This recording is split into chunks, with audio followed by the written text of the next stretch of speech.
I am curious though, with your stuff you're building as well. Obviously, these businesses that are crushing, like you've made plenty of money with these.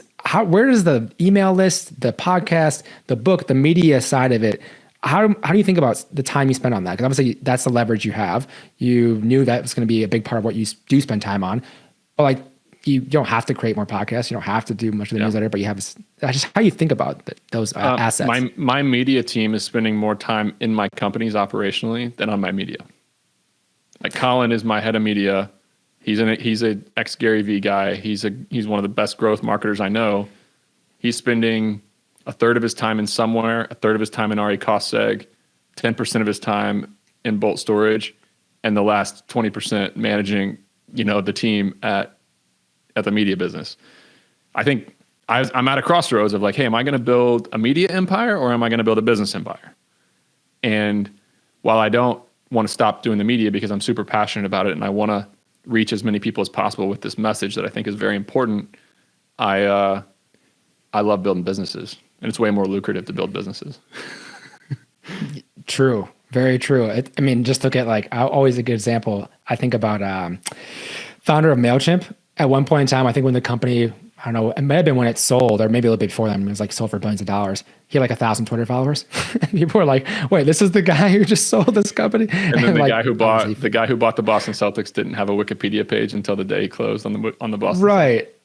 Yeah, Ben Chestnut from MailChimp, and that's exactly the same thing. There are some people who are unbelievable at doing both, like Hormozi and Cody Sanchez and Gary Vee and Grant Cardone, and those folks can build a media empire while they're building massive companies. I hope to maybe do that, but look, my message isn't that sexy. Like you got to work really hard doing boring things for a long time. You're telling me sweaty startups aren't sexy? That's crazy, Nick. What do you have on your media team? I know Gary Vee. I went to a conference from his a long time ago, and then eventually it was like, oh yeah, he has 20 people on his individual team. And I was like, holy shit, that's insane. How do you think about that for yours? Because you have the size of your audience already. You could hire writers. You could do more. What's your media team look like? Yeah, I have a web developer who's almost full-time inside of my companies.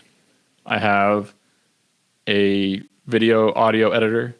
I have a graphic designer. I have another video editor. I have an executive assistant, and then I have kind of a sales assistant. So my team is, 6 people? My media team is 6 people. Overhead annually $350K a year. And my media income does not cover that. It's overhead for me to grow my companies as well. So that's my media team. And yeah.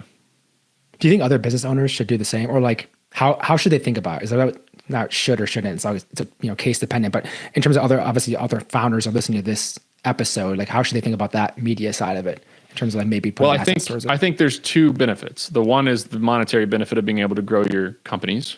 And you can do that with 1,000 followers if they're on LinkedIn or if they're in your niche. And I see a lot of people doing it. And then there's the skill you gain. Your ability to speak, your ability to sell, your ability to get your messages out clear and concisely. Those things drastically improve over time the more media you do. So the more short form video you do, the better speaker you're going to be. The more writing you do, the better writer you're going to be. And to run a company, you're either speaking or you're writing. There's nothing else that you're doing. You're not swinging a hammer. So it's made me a much better communicator, a much better leader when I can get my ideas across clearly in Slack, when I can pick up the phone and I can make a good case to an employee or a vendor or whoever that a certain decision should go a certain way. So I think those side benefits are really important and kind of not measurable.